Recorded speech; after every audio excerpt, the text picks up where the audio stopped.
Hi, welcome to Dolly the RV. Pretty simple to drive. The biggest thing is when you are driving, your inclination is to go close and make wide turns, and that's not what you want to do because the back end is a tail and it swings wide.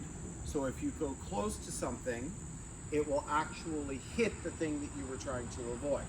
So just try to drive normally and keep your eye on the rear dually in the side view mirror to not hit a curb or a storm drain because you will pop the dually. Propane is here. You shouldn't have to deal with this at all. It's very efficient and it will be filled mostly for any rentals I have. If you do happen to blow through it, most camping sites will be able to fill this for you, but you really shouldn't have to deal with it. This is all of your leveling. There are blocks in here. It does not have an auto level, but most campgrounds have level pads, so you really shouldn't have to deal with that. When we get to the back, I'll show you where the levels are so that you know that it's level. You cannot put the slides out, the bedroom or the dining room and living room, unless it is level. Doesn't have to be perfect, but it needs to be pretty close. You may have to use this, but most, again, you don't need to. This is all camping equipment. This is all for your use. There's a tent in here. There's a shade tent in here. There is propane if you have rented the Blackstone in here. This is a rug and the magic wand that you have to have for the awning. So we'll do that at the end of the video. We'll put the awning out with the magic wand and you can see how everything works. There is also a rug in here that's great to put underneath the step because most of the campgrounds are gravel, so it's a little softer on your feet. This is the electrical. We have it plugged in right now. Typically I plug it in for you and make sure the fridge is cold so that you can just get in and go, and the air conditioning is on as well with this cord. This cord gets wound up and put in here, and there's also extra cords that you can use at the site. There's a small radio and also electric plugs for you. When you're at the site, you can plug in, you can use it for your phone, you can use it for whatever, and this also works. It has CDs as well. The back is really your only storage. There are two large lounge chairs on this side, and then on the other side there's about 5 or 6 folding camping chairs, all for your use. Do what you will with them. This is the water release valve. If I have filled up for you and you're coming back and you've not used all of the water, bail that so that you're not paying extra for gas, because the weight will cause you to use more gas and it's already not very efficient on gas. This is the water. This is what you fill if you are boondocking and you need water without a source. This is what you use for the water source. The hoses are in a cubby that I will show you next. This is a little counterintuitive because instead of going clockwise to attach the hose, you're actually going to go counterclockwise to get it in. It's a very good idea. I'll show you on the end of the hose, there's an attachment that goes here. Use this to put the hose up and over. It will take the pressure off of this connection.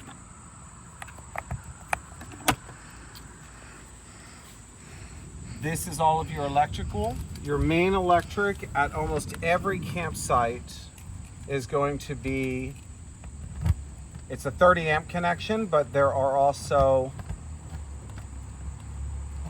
love these keys. They never ever open it properly. There we go. All right, so you have, this is an adapter just for the 120 that's plugged in now, just to get you a cold fridge and run a little AC for you. This unplugs and gets plugged in at the site. That's your main electrical cord.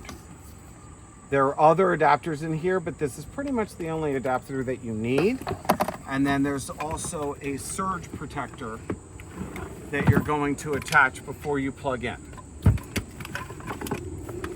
And then when you're on the road, make sure that this is in the hole.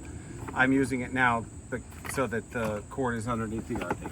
But make sure that this is closed so that the cord doesn't fall out and you have no electric when you get where you're going. There, I'll leave that up. Please do mid-grade gas. It's going to be more efficient for you and will actually save you money, even though it's going to cost a little more to fill it up. Most campgrounds have cable hookup and also telephone. Obviously, we don't use telephone. And you don't even need cable because the RV has 2 Roku TVs and it has its own Wi-Fi. We'll go over that on the interior. This is your sewage hookup. There, in one of the cubbies front, there are more hoses than you can use. This screws off and then the hose screws on and goes into whatever hookup you need. Always bail your black first and then flush it with your gray. The black obviously is the toilet and all that stuff. This is your sink and your shower. So it will actually flush the hose for you so it's a little less dirty when you bail.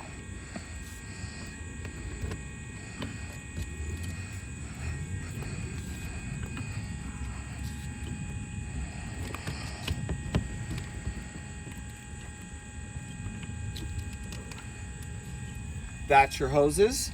And then you also have a graduated level. And basically it's high from the start and then you go towards the hole. It just kind of slopes your hose for you so that things will flow properly when you're hooked up at the campsite. This is your water hoses. There is a splitter in here. It's nice to have the splitter on so that you can have one hose attached that will go to the RV and then a second hose that you can use to hose off your feet and stuff at the campsite. Again, that's your tip.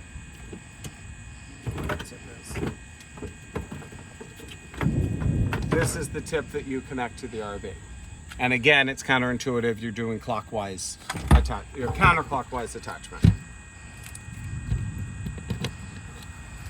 This is your batteries. There's no reason for you to access that. This is the generator.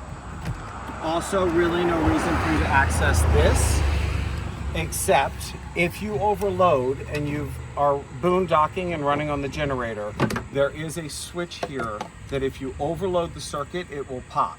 It is this purple switch here. It will be back. You need to pull it back forward in order for the generator to actually power anything.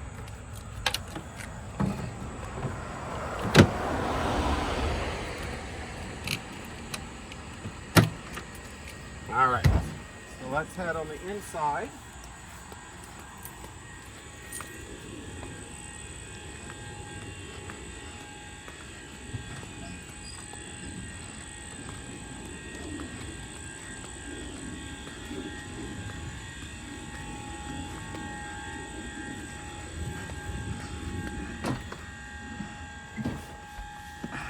This bed is this couch becomes a full-size bed. You simply lift it up and it will fall down, the back will drop. This is also a full-size bed. The table drops. All of these cushions slide to the middle and this becomes a bed. The over bunk, is there enough light? Can you see? Mm-hmm. The overhead bunk, this slides into this groove and then this becomes a king-size bed as well. There are bags and a cooler bag if you do any grocery shopping underneath the couch. There's also a cornhole under the couch, as well as a piece of foam under the couch that you put up here to make this a little more cohesive and a flat surface. There are 2 comforters for you, there are pillows, all of that good stuff. All of it is at your disposal. This is a step stool. It's nice to have to get up into the overhead bunk. So pull it out, but make sure you put it back. The slides all go out. There's a living room and there's also a bedroom. So we'll show you where those 2 slides are operated.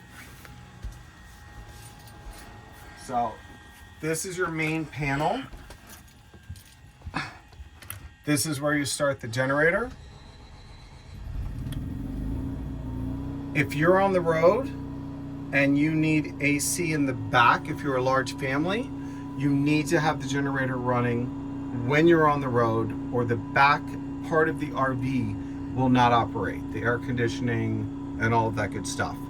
The refrigerator will operate on gas if you are on the road and the engine is on. So you don't have to worry about the refrigerator. It will switch between electric when you hook up, or it'll go to gas when you're on the road. This is also your extending for the living room slide is here. Your levels are never actually correct. The floats on the gray and the black tanks don't really work. She's an old lady, leave her alone. But the gas, the LP gas is full and the battery is perfect, and the fresh water is at medium right now. We're gonna fill it up a little more before my next next rental comes in. This really doesn't matter which you choose. The 110, if you're plugged in at the site, is enough to run the hot water heater. This is your hot water heater. You can do gas or you can do electric. Obviously, if you're boondocking and running on the generator, again, either one will work. The gas is maybe a little more efficient. Coming back to the bedroom, this is your extension for the bedroom slide. The bed will go all the way out so that there's a walkway at the base of the bed and you can access the armoire.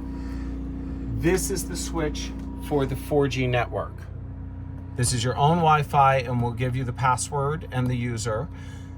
If you are going from state to state to state, sometimes you will have to restart it. So just turn it off, give it about 5 minutes, turn it back on. It will reconnect to whatever tower is close.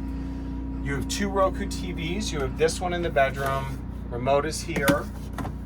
It automatically goes through the 4G network, so you shouldn't have to do anything. Going back up front, you have another Roku TV over the cab.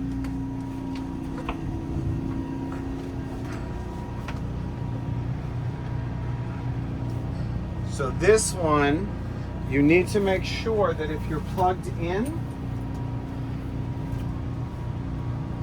this comes out so that you can see it from the dining area. It is a Roku adapter, but none of this information, none of the technology is on right now because we have the generator on, but we're not connected to the battery.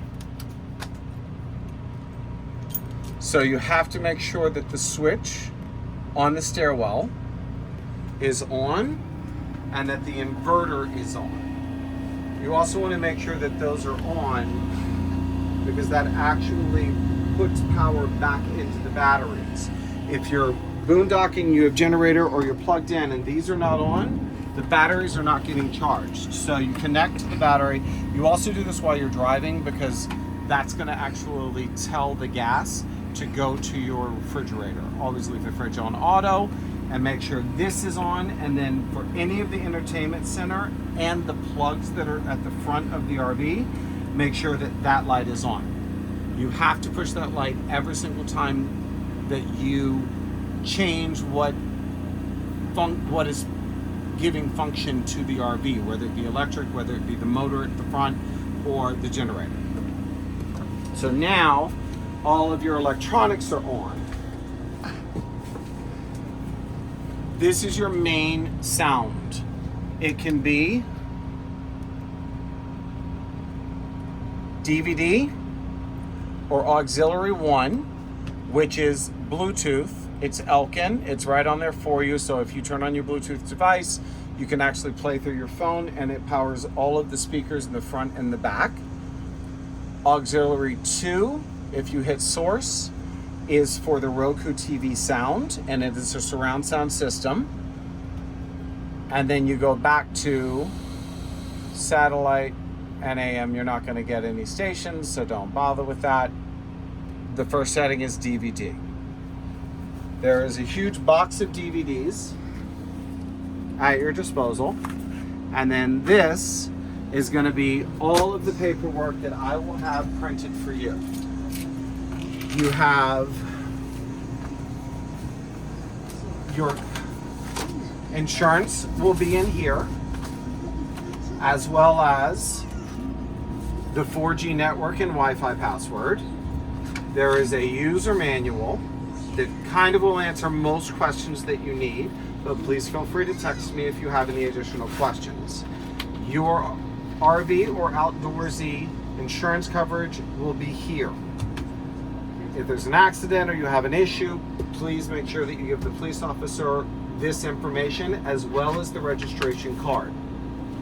My personal insurance is also in here, not to be used, but just so if anybody questions you, the RV has coverage. This RV is exempt from inspection in New Jersey because of its age and because of its size. If you're ever questioned about not having an inspection sticker on the windshield, show this to the police officer and explain that New Jersey exempts us. So that is all the information that you need. Please feel free to reach out to me and contact me if you have any questions, and enjoy Dolly.